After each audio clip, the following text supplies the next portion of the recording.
Hello and welcome to the IT Career Guide YouTube channel.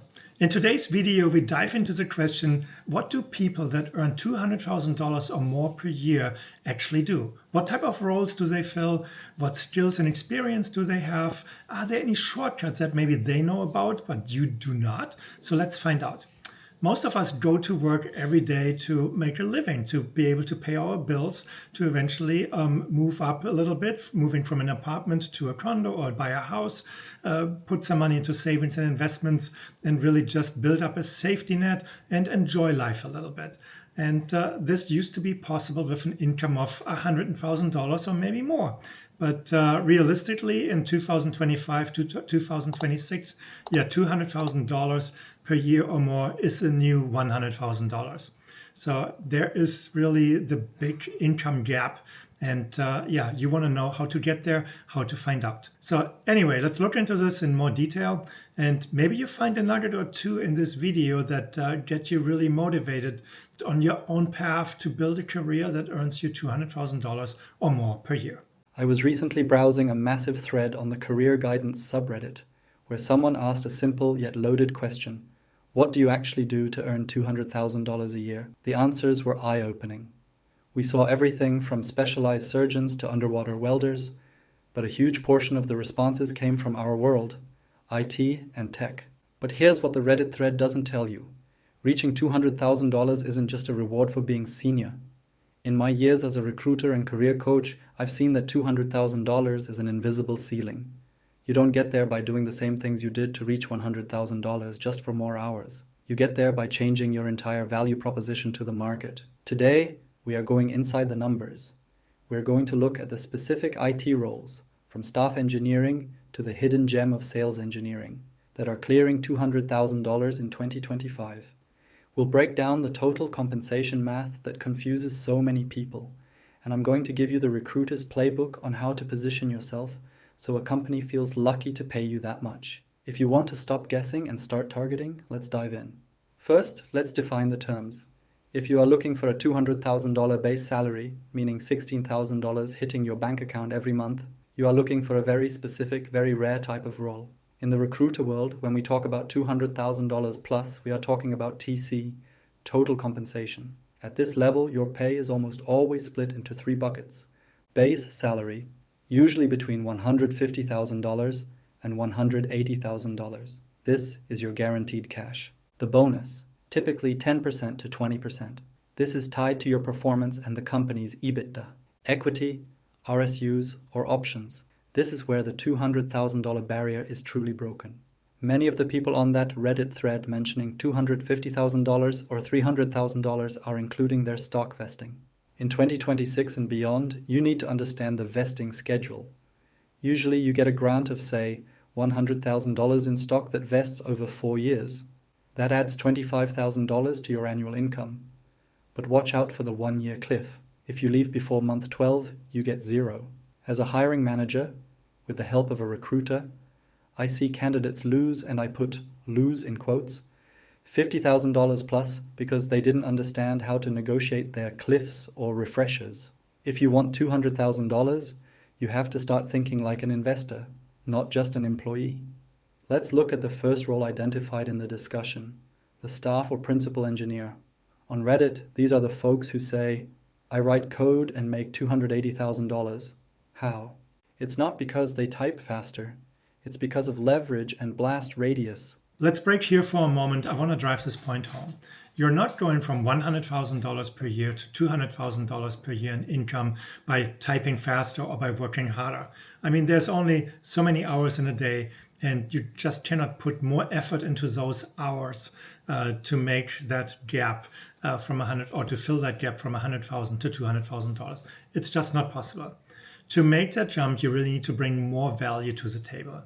You may even end up working a little less in comparison to before, but still make that money that you're looking for. And that really depends on what do you have to offer to the employer, what is your skill set, what is your experience, And what is the outlook from a career perspective that keeps you employed, but also makes you valuable for the employers that you're working at. So, P.S. If you have not subscribed to my channel and you want to learn more about careers in information technology and tech, please subscribe to my channel. There's a ton of info that is already on the channel, and of course, there's always new videos coming. So I'm pretty sure you will get some value from it. But now, let's carry on. A junior dev fixes a bug.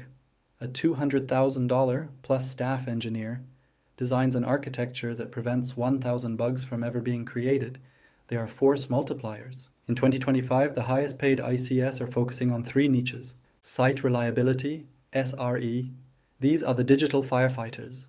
If Netflix goes down, it costs millions. The people who ensure it doesn't go down are paid a premium for the stress and the specialized knowledge of distributed systems. AI integrators. Not just building AI models, but the engineers who know how to deploy LLMs into production securely. This is the gold rush role of 2025. Legacy systems, the hidden $200,000. Interestingly, the Reddit thread mentioned people working on mainframes or specialized ERP systems like SAP or Oracle.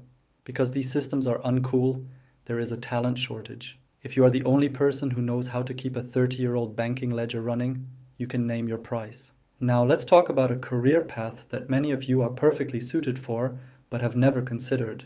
The sales engineer, SE, or solutions architect. The Reddit thread was full of people saying, I moved from sysadmin to sales engineering and my pay doubled. Why? Because in tech, the closer you are to the revenue, the higher your paycheck. A sales engineer is the technical brain that supports a sales rep. While the rep is focusing on the contract, you are doing the demo, building the proof of concept, and proving to the CTO that the software actually works. This role is a $200,000 magnet because it's a hybrid skill set. You need the technical depth to talk to engineers, but the soft skills to present to executives. As a hiring manager and having been in the field as a senior systems engineer, I find these roles some of the hardest to fill. If you can explain complex Kubernetes clusters to a non-technical CEO, you aren't just an engineer anymore. You're a revenue generator. In 2025, pre-sales roles often have a 70-30 or 80-20 split, where you get a high base plus a commission for every deal you help close.